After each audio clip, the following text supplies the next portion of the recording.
And we are live. Welcome to House Culture Conversations. DJ Julie B, what's happening? What's up there, DJ Derek Lott? Good to see you, brother. Oh, DJ, I better watch out. Oh, man, that's a foretelling of something to come, huh? For sure. Well, how's the week been for you? It's been a struggle, but I'm okay. I'm making it through, brother. Making it through. That's all we can do.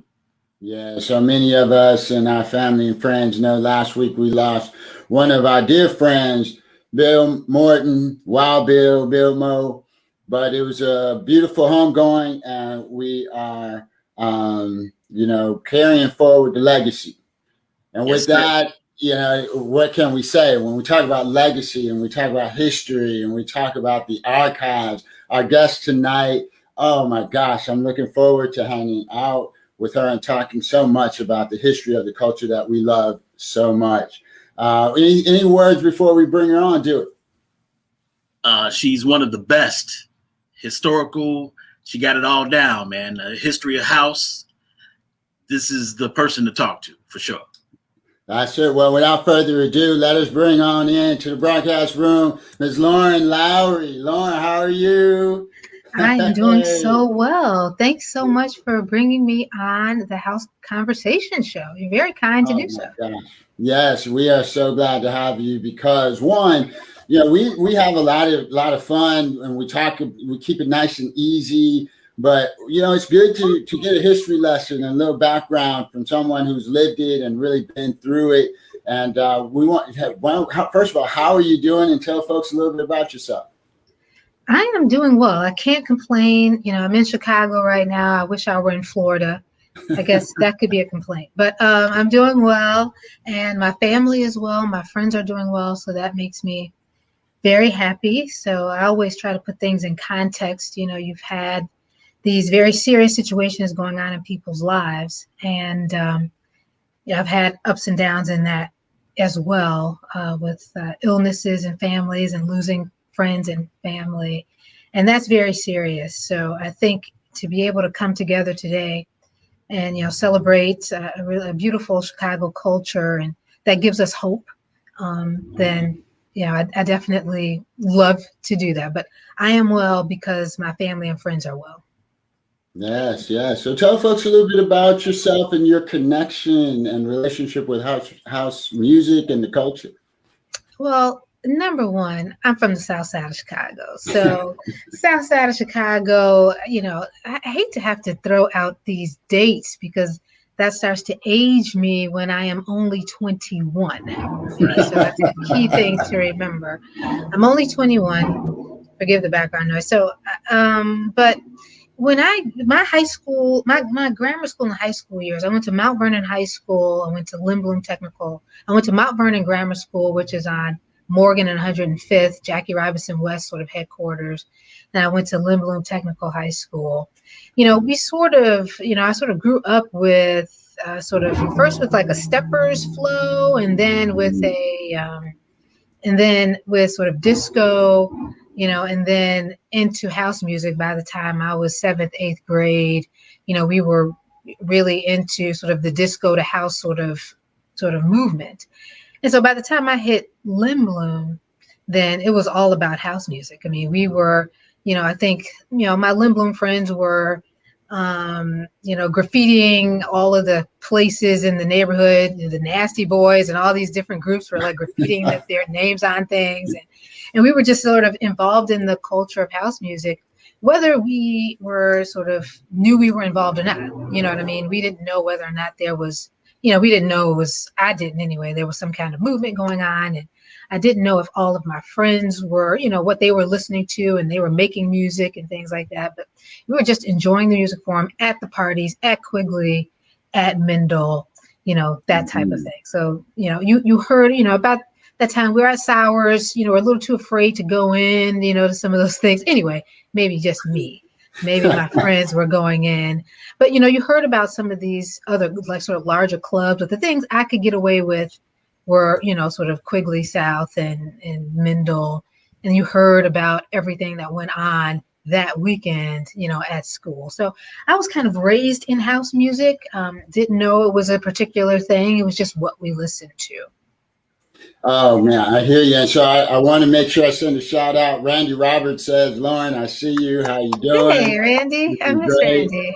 And also our friend, and hey, I got to show some love for Babu all the way from New Zealand, and he is just a favorite, and he's wearing his house culture shirt. So there you go. Randy didn't know you went to Lindblom, so come to House Culture Conversation. You'll find out a little bit about our guests, things you didn't know. But That's so interesting. Yeah, you don't know people. He was my banker for many, many years. So I didn't know. I don't know where he went to high school either, which I should know. So, so Lauren, let me ask you, why is the music just as vibrant and important and thriving as it ever has over the last 30 plus, maybe even 40 years for some? I think the founders of house music really created something special, something that is innately spiritual that, you probably wouldn't think about in that way because you hear the music, you just want to move. I consider that a spiritual type of thing. It's in your head, you move to it, you groove to it, you just want to chill sometimes and enjoy it. And to me, again, that's a very spiritual thing. Not all, like hip hop is not spiritual.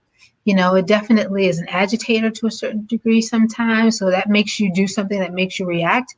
But the love that was really birthed with house music is something that I think takes over people. So it took over the Europeans. And again, Europeans always like Black music because all Black music spurs something, because there's always sort of a melancholy type of sort of bend to Black music, to music that comes out of people from Africa, at least those people from the diaspora, I believe. And so, I think, house music has that.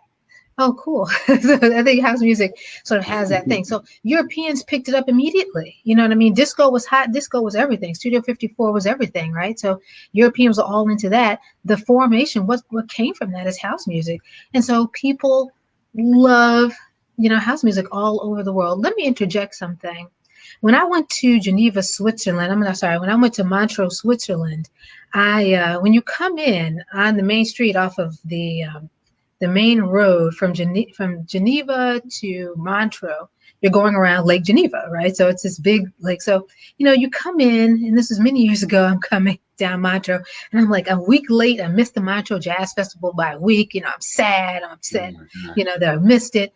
And, you come in, and when you drive up the road, you see 3 statues. So the minute you get in, it's like, welcome to Montreux. There are 3 statues. So 3 little busts. I mean, little is an understatement, but so 3 big busts. One is of oh my God, Ray Charles. The other is of Louis Armstrong, and I forget the other one. I just don't know. Thanks, Lisa. So the other, so when I came into that, and this was before you you just weren't aware. The Montreux Jazz Festival has been going on for, decades. But when you come into a country, come into a city, and the first thing you see are busts of 3 Black musicians, you realize these people, regardless of their jealousy and envy of people of African descent, because that's the only thing I can say that would spur the kind of hate that they have inflicted upon us over the last 400 years, they understand and recognize the power of the music, and they will herald it. You know what I mean? They will steal it as well, but they recognize how powerful Black music is. And that's the same thing as it pertains to house music. They love it. It has crossed the globe. It will not go away. And people are going to continue to evolve it and create new genres of it. And we just have to stay on top of it, which is why I practice why Black history is so important to me. Mm-hmm, mm-hmm. And so, Dewey, I mean, listening to Lauren, what fills your heart? Lauren says it so well. I think one of the listeners said it. She speaks of it so well. It makes me proud, number one, just to hear her speak of the music. And it's exciting. It's exciting. She brings an excitement to the game. That's for sure. Yeah. Thank you. So Lauren, what give us a couple of your favorite house memories, notables, maybe even a little tea that folks might not know. I don't have that much tea, guys. Again, I was one of those girls in the real world that I couldn't barely get. The only thing I could get to was Mendel, you know what I mean, and try to get right home, to make sure that I wasn't out all night, that kind of thing. I do have some great memories around house music. One of the things, and I try to credit to Dwayne Woods as much as I can, and I don't always get to do so. Thank you all for letting me chat. I don't necessarily like to tell my story about house music. The goal of Vintage House is for legends to tell their story. So I don't, I try to listen as opposed to talk about my story. But I love Dwayne Woods because I believe one of those years, and we can't get it straight, whether it's my junior year or senior year, which was 1984 or 1985, or it could have been 1983. I don't remember. But of course, I'm doing, your standard high school things, enjoying house music, getting to wherever I can to listen to it. Hot Mix 5 every Saturday, whole blocks listening to it. It's on fire. Go to the clubs. And you know how you know that some of your classmates are working and doing some things in house music, or just, you don't know what that means. But I was at this girl's party, little basement party, and I guess Dwayne Woods was there and had his equipment there or something like that. And it was one of those rare times my mom was out of town. That never happened. And my dad let me go to a party. That never happened, like someone's basement party. He didn't even know these people. Normally, my mom would have had to literally have investigated the whole block. You know what I mean? So I was like, forget it. I'm not going to anything because it's too much. But everyone was out of town. I got to go. And Dwayne Woods, we're at the party. We're hanging out. I couldn't have been more than 16 or 17. And Dwayne says, hey, I've got to check on some equipment. Do you want to go with me? I'm like, okay. I don't care. Man, Dwayne Woods had me out to clubs. I don't remember where they are. He doesn't remember where they are. Now, only one thing I remember is I went downstairs to some club and it was like lights, just lights. And it was just all these things. And Dwayne, I remember him like sort of grabbing me by the shoulders and saying, stay right here. And I think right here was like on top of a speaker or something like that. So I'm just partying. I'm like doing my thing, I'm like partying. And I realized the only thing, I remember little things about this encounter. There were two men dancing together, like the men were dancing together. And I remember thinking, that's odd, but I'm still sort of partying by myself on the speaker, which is not unlike Mendel, right? You just party with the pole or the speaker, so it's not a big deal. And I had a great time. I was partying, and we had to be there an hour. And I was by myself for that amount of time. I remember having this small thought, what if Dwayne never comes back? I have no idea where I am, like I'm going to be, whatever. And then Dwayne finally came back and we left, got in the car, went someplace else. And I remember having this big roll of cash and all this money. And then I was like, so what were you doing in there? And he says, oh, they have my speakers. I was just checking out to make sure that, nothing blew or, what was going on with it. And I was like, that's interesting. And then we went to another club. Don't remember which club that was, but he just kind of popped in and out of there. And because I think I said, look, I got to get home at some point, like I can't be out all night. And I think I remember having an in-depth conversation with them. I remember having in-depth. So you made these speakers. I talked to him about these speakers, how we created these speakers. How did someone know that you had these speakers so you could leave them at this club? And so how much do you make? Are you making money? Like people hit this huge roll of cash. He was like walking around with all this cash. And in my head a little bit, you think, is he a drug dealer? Like you don't know sort of what's going on. And after that, I started to realize this is very serious. I realized that house music was a very serious situation here. I never had any money. My parents didn't give me any money. I don't even know how I did anything because they didn't give me any money. They also wouldn't let me have a job. And I realized this guy is making money. And I said to myself, the minute I can get out of my parents' house, I'm getting jobs. Like I'm trying to do whatever it is to make money. And he was making money at 17, 18 years old. And it was big money. I mean, he had a lot of money. And I was like, whoa, this is very, very serious. Now, I didn't really do anything with that other than sort of file it. Like house music is serious. These young people are doing, I remember like thinking he's too young to be making this kind of money. So it was something he just built in like wood shop. You know what I mean? I was like, I'm sitting around here trying to not go to wood shop so I can hang out. You know what I mean? Like this guy's in wood shop making speakers and he's selling them. I was like, this is very, very serious. So I started to take house music very seriously, what people were doing, what people were creating. I started paying attention to what people were doing. I paid attention to the love of my life, who was Steve Hurley at the time, because Angie Hurley, you know, they both went to Lindblom, but Angie Hurley was my year. And I was like, your brother is a DJ. He's making money in house music. You know what I mean? I just started to realize these people are serious. You know, I'm hearing these things. He's on the radio. So he's making money. You know what I mean? I was just like, my mind was all about, I just needed some dough. Okay. I was just totally broke. And I was like, these people are so creative. I realized it wasn't my thing. I'm not a creative person. I'm not today. You know, I was an engineering major. I believe in sort of math, things that are finite. But I realized these creative people were doing some really spectacular things, and that I should pay attention to it, that it, you know, it's fun and I love the music, but there are young people really doing good things. So my favorite story is sort of my introduction to the seriousness of house, like how serious it is. That is incredible. I know you had Dwayne on the show not too long ago. I really enjoyed that episode, and it's so true. Dewey, your thoughts on Dwayne Wood? A genius, period. A genius.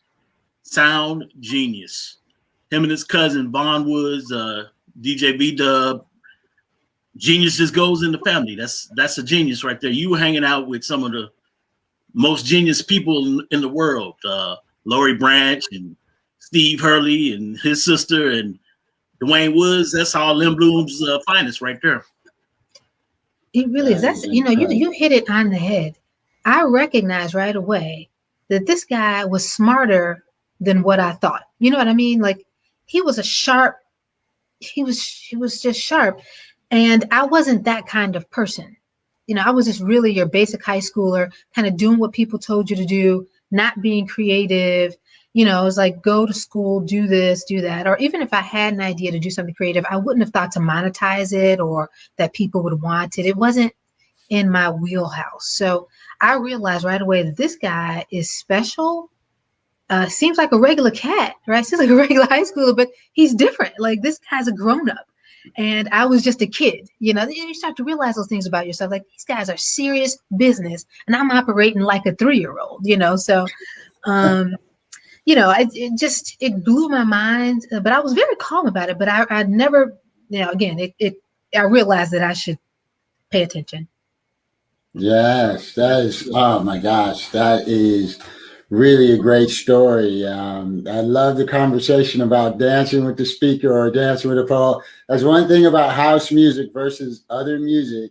You just kind of went with whatever was in front of you. If it was nothing, you danced with what the wall, the speaker, the pole, you just went for it.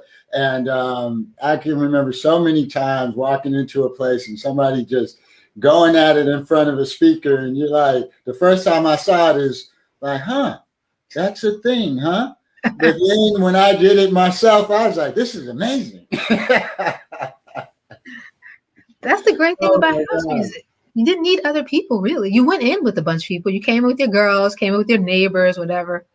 But you didn't need the other people. You know, it was just like, pole, I'm cool. House, your song is on, you just out. You know, doing the Mendel spin, people doing the spin, watching those people do their thing, you know, the battles, whatever. It was like, it was just a show. You know, you didn't need, for me anyway. Now I hear there are people who did sort of go to these parties and try to hook up with girls or boys or whatever.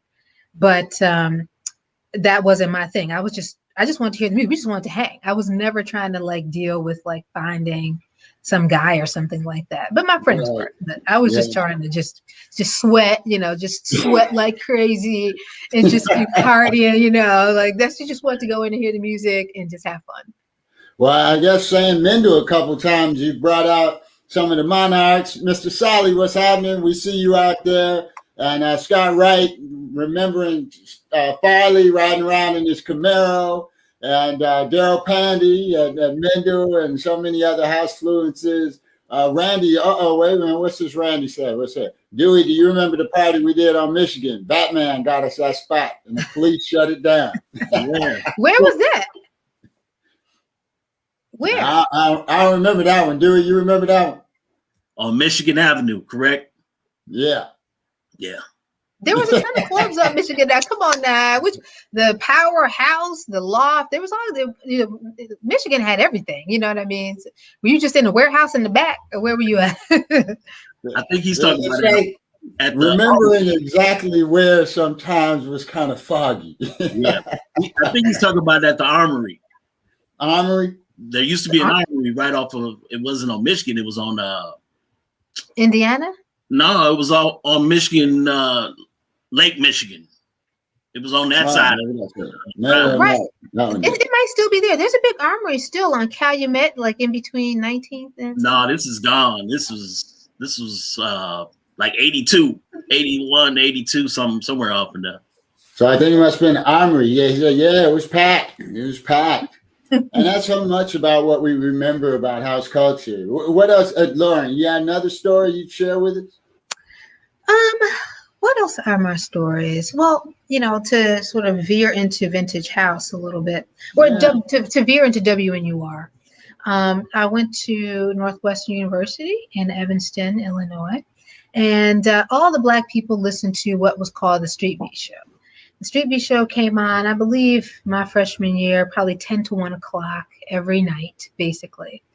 And, Northwestern's a bunch of studiers. We're reading books. People are just reading books day and night. Again, I was not that kind of student across the board, but my classmates were all very, very serious about, their ability to get jobs in the future. So they were reading books like crazy, always learning. And, but I would listen to the Street Beat Show, just chilling, just sort of relaxed and chilling. And I would listen. And one time I listened, I remember thinking, God, that's a house music show? That's kind of cool. I would like to be on that show. But I wasn't a, communications major, radio, TV, film, or anything like that. But I was like, that would be cool.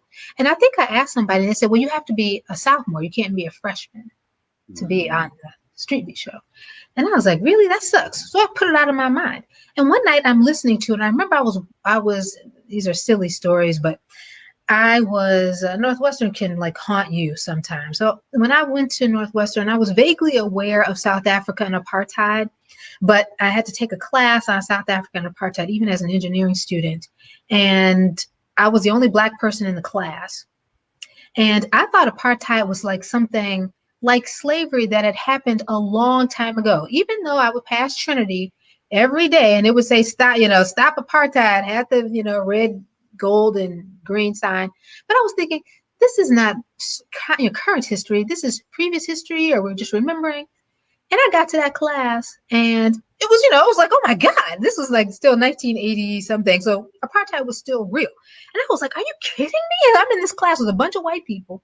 And they're like, so when, they're talking, they're kind of looking at me, and you realize, I'm supposed to be the Black expert. I'm supposed to be the Black expert in this, in this situation. And I don't know anything about it. So I was in this deep dive into, sort of the history of South Africa and its tyranny, just the terrorism they inflicted upon people of African descent. And just getting angrier and angrier. And I'm listening to the Street Beat Show, which would keep me calm, keep me chill. I'm sort of partying, but reading and getting angry, because that's how I remember this. And all of a sudden I hear this sound of champagne being poured, and it's the Champagne and Brandy Show, which the Champagne and Brandy Show was my current, what became my sorority sisters, Regina Spellers and this girl named Sandra Roberts. And they were both freshmen. And I was like, do they have a Street Beat Show and they are freshmen, and someone told me that I could not get a show? So, I went completely ballistic. I was down at that stage and I was like, somebody gonna give me a show. Somebody better give me a show, because these girls are on the show. And so the person I think I ended up talking to was Ira Brown. And of course, he introduced me to Sweet MD, Meredith Johnson, who at the time was the producer of the show. And that's how I got my show. But it was pure anger that some freshmen got shows and I was lied to, whatever. But they got shows because they were also radio, TV, film majors, not like some random person like myself. Right. So they should be on the radio. But, I was still upset. So I, raced down there and got my show. So that's how my involvement in WNUR came about. And so now talk about vintage house music. how it evolved out of that, and then what's the mission today? So, again, I did a house music show for some time and was influenced by, some really great people like Ira Brown, and also Sweet MD. There were some other sort of legends there, T. Chablis, who, you just heard a lot about. And my colleagues were bringing in Rob Olson, who was this European guy from Evanston, who was bringing the music throughout the country, and just sort of blew my mind. I was like, how is he a student and going to Europe with music? Like, that didn't make any sense, because like he couldn't do a show because he was in Europe. I'm like, if you're in school, like I can't go to Europe. You know what I mean? I was like, how's he going to Europe? So they were, not Vintage House, but the WNUR Street Beat show was doing quite a bit of, sort of great things. They were bringing in Tyree Cooper, Frankie Knuckles, Steve Hurley. Sweet MD was bringing all these people into the studio. From what I hear, Chrissy was there, Chrissy Henderson, like all these people were there, and they were sort of all influencing, me. And so I had a show until my senior year. And then, I did have a unique experience when WBMX called the station during my show and said, hey, they'd like to interview me. And, that wasn't, and I ended up calling my mom and say, hey, by the way, someone asked me to do an interview. I'm going to go downtown. She was like, I didn't send you to school to be on the radio. And I remember thinking to myself, people go to school to be on the radio. Like, just because I didn't say I didn't want to be on the radio, but it really wasn't one of my endeavors. It wasn't a goal of mine.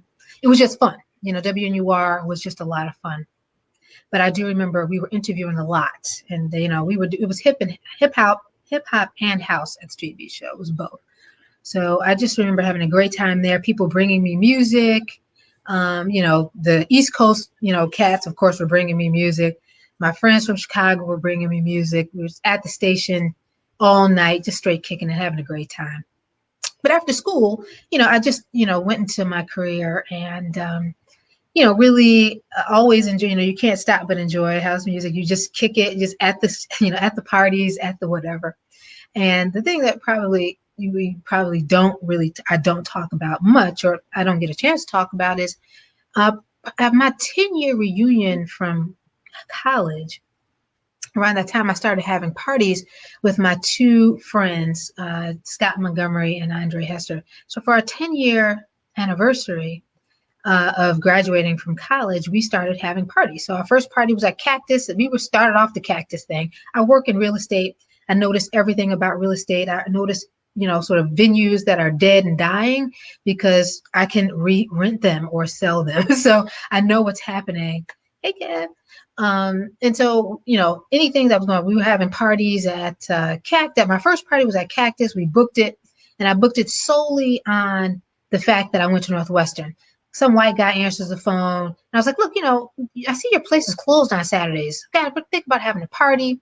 What would you charge us to open it up, etc.? We'll provide the DJ. We don't need any food, whatever. Of course, I am a member of Alpha Kappa Alpha Sorority Incorporated. Of course. I guess you called it right. I guess you picked up the right vibe. So for years we had parties, and me and my 32 friends had parties, and we would book, places kind of where I lived in Printer's Row. So Cactus and Linda's Margaritas at the time, a bunch of places. And so our top 3 DJs that we had at all times, we always booked DJ 33 and a third, DJ Heather, and oh my God, why am I forgetting? DJ Heather, DJ 33 and a third, and DJ Lil Jon. Oh God, I can't believe it. So Lil Jon, we only booked those 3 people, like literally all the time with the group, 2 other friends. So I started having that flow. And then my sorority sisters, it was called the PG girls. I can't remember what it was now, but it was like 10 of us, 10 sorors from my chapter, which was Xi Nu Omega, still is Xi Nu Omega, my graduate chapter. I pledged at Northwestern Gamma Chi, by the way. And then they were like, well, Lauren, we want to have some parties, book a place. And I was like, okay. So, booked a place. So then I started having parties with this group of people, parties with this group of people. And I started knowing all the DJs. So, you pay attention to DJs once you're starting to have parties and stuff like that. So we've had parties for at least 3, 4, maybe 5 years with both groups, just all over the city. House of Blues. I mean, we would pack 1,000 people in major venues in this town and just had a great time. Again, it was just fun. It was just extra dough. The reason why I stopped doing it is probably because my friend, Scott Montgomery, who was part of the Northwestern University Black Alumni Association, one time says, Lauren, we should donate the money back to NUBA. I was like, why would we do that? Haven't we given Northwestern enough money? Like, I'm not, absolutely not. So as soon as I stopped doing parties, and we just stopped having parties, I was like, if NUBA wants to have their own party, they can do it, but I'm not, I mean, my first trip to Europe was on that dough. You know what I mean? Like, that's the kind of dough we were making at these things. You know what I mean? Anyway, so that was my sort of, introduction to the DJs and, sort of learning who was hot in Chicago at that time and hanging out and that kind of thing. And then the Vintage House Show came about by a completely different sort of ball game. The Dance Music Foundation, which is the Modern Dance Music Research and Archiving Foundation, that was created by myself and our executive director and co-founder, Charles Matlock, who, I came to one day because I had just gotten my archival certificate from the National Archives and Research Association, because I had just come from graduate school at Northeastern Illinois University Carruthers School for Inner City Studies, which basically is a secret code for learning African history from an Afrocentric perspective. It started making me recognize that we can only appreciate our history and be taught our history by using artifacts. We can't just, these oral histories don't matter to Europeans. You have to prove everything, right? So if we don't save our archives, it's critical that we do. So one of the first things I did was like, I gotta call Charles Matlock, because house music is Black. Black people are not getting recognized. We know all the people making billions, all the DJs billions globally on house music that was birthed right in Chicago. Someone's got to preserve it. So I went right to Charles, and Charles was already sort of, teaching, sort of at Columbia.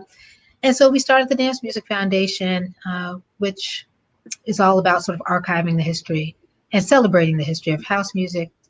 In doing that, one of our events, I realized, hey, we should publicize this event on the radio. And of course, the first place I called was WNUR, and they were like, yo, come on down. Then I got a show. That is fantastic. So tell us about the show and how people can plug in when it airs and kind of the mission.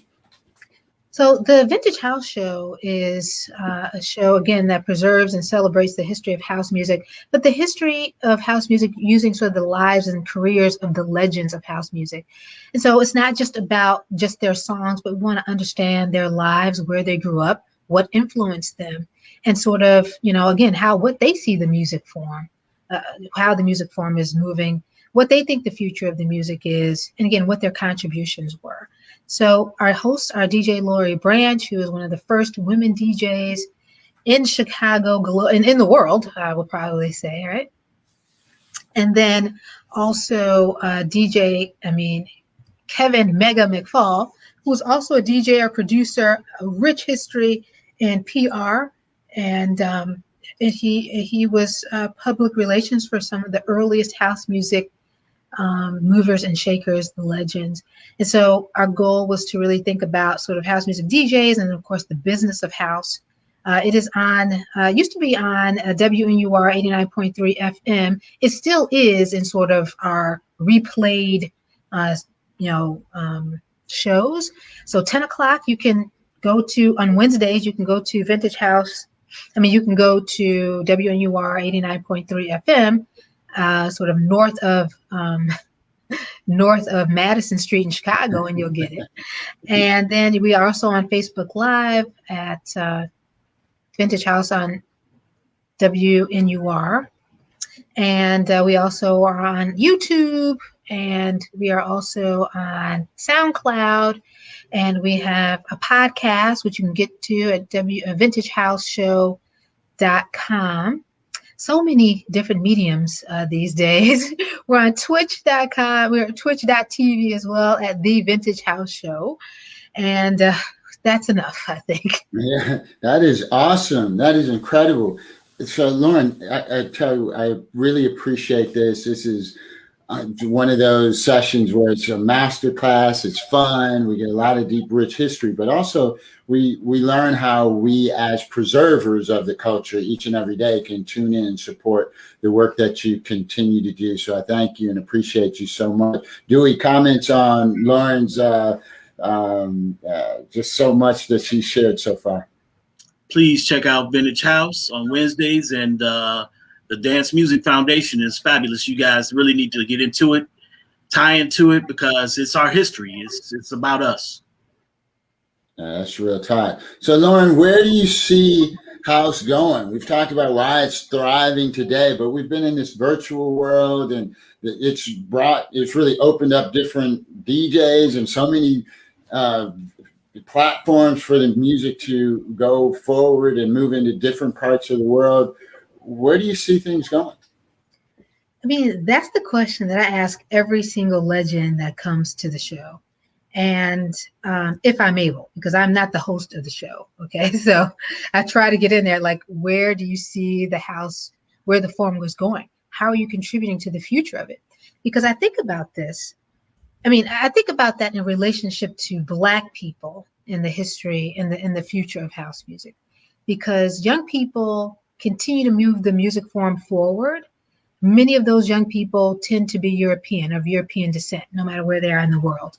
So I'm curious about that, because we have to find a way to make sure that these legends continue to get paid from their creative works. And I'm very concerned about that. I'm extremely concerned about that. So I'm very hopeful that we come up with ways so that these pioneers and these legends will continue to benefit from the art form that they created. House music will continue to evolve and regenerate itself, etc. When you think about Black music forms, starting with gospel, going to blues, jazz, disco, these forms continue to sort of recreate themselves, right? So Miles Davis went from one kind of jazz to another kind of jazz, right? And Europeans critiqued it and said it wasn't jazz, but guess what? Black people knew it was all jazz. We did it. And when we think about acid, we think about gospel, it's really house music. We think about EDM, when you think about techno, it's all house music, birthed right here in Chicago, creatively evolving itself into new sort of music forms. And again, and I think that, all kinds of people can create fantastic things with this sort of base. It's like reggae music. Like, reggae music is not going away, right? It's an African birth form of Black music. It's not going anywhere. People can see Shaggy's going to do something different with it. Ziggy Marley's kids are going to do something different with it, right? That kind of thing. But how do the pioneers continue to benefit from are they going to be 90 years old, still trying to spin at the club? How is that going to work out? And so I'm curious. I'm concerned about that. I'm concerned about the promoters. So our promoters, they're 60 years old now. Right? We're going to be promoting these parties until you're dead and dying. Like, how are we creating businesses that sustain itself, that they sustain themselves, so that you continue to benefit and your family continues to benefit? And that's what Europeans do, right? They create businesses that continue to build wealth for them and their families, right? Now, that business a long time ago was the business of selling, enslaving, and terrorizing people of African descent. This is the reason why I don't do a lot of interviews, because everything goes back to the anger that I think all Black people should have on the fact that we were kidnapped and we don't have our own histories. We don't even know what our parents would have named us. You know what I mean? Our great-great-grandparents would name. So that always bothers me. Everything goes back to that for me. So try not to stay, unhappy about it. But again, I'm concerned. I'm always concerned about the future of Black people. If we were still under Trump, we would all still be, we're still in big trouble, right? People are still killing us on the street day and night. We have to figure out ways to overcome these things. And I think the legends have to figure out ways to benefit from these things. If they have to partner with Diplo, if they have to partner with these people so they're making millions too, I don't know how we have to do it. The promoters have to create companies, bring it to the next level, using social media, using the tools that everyone else is using to, have events that are 10 million or 10,000 people in Vegas. We have to figure a way to scale up so that they continue to make money on this. And I just don't want us to all be thinking about this, reading it in books that hopefully they will also create so that they're learning. And again, I also see this sort of in a scholarly way, which is the Dance Music Foundation sort of goal, is to make this a serious form of art, form of study. This is a field of study. Hip hop is a field of study globally. Jazz is a field of study globally. People go to school to learn about jazz. And you should know that those people who are teaching them, generally, the majority of those people teaching jazz across the world are European. Europeans are teaching jazz and critiquing jazz. Like, ask Robert Glasper what they said about what isn't jazz and what is jazz. Europeans were telling Robert Glasper what jazz is. So I'm just saying, like, again, we're going to get to a point where people are going to be, this is going to be a real field of study. They're going to be writing or listening to or reading books created by Europeans about what house music is, if we don't do something about it today. And that's our goal. That's what the Dance Music Foundation's goal is. That is what Vintage House's goal is. Our goal is to make sure I don't have to guilt people, bribe people to writing your own story. You have to write your own story. You have to tell your own story. Otherwise, somebody else is going to tell it, and they're going to write you right out of it. So Dewey, I want you to comment. I just want to say, Lauren, mind blown. Dewey, comments.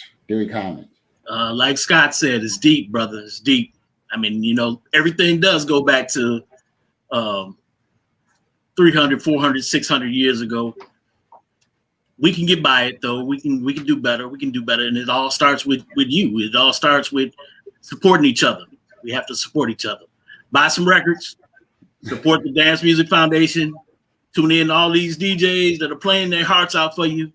Do what you can to support everyone. That's what you can do. Yeah. And Lauren, I can't even really get my thoughts together around everything you have shared with us tonight. But I do know this. I walk away realizing that house isn't just about a good feeling. There's a responsibility, and there's something that lives on beyond us. There's a legacy, and really there's some power in it. And if we're not careful, we'll be robbed of that power. Others will enjoy the benefit. And we've got to increase our power because it's an art form, it's a genre that we created and that we took to throughout the world. And we've got to create businesses. We've got to create cash and assets and various things from this art form called house that we've created. So I thank you for being with us tonight, because not only did you share a good time with us, you've expanded our consciousness on the culture and the music that we love so much. So everybody, Vintage House Show, but figure out how you're going to make your contribution to this legacy of house music. You guys take care. Bye now.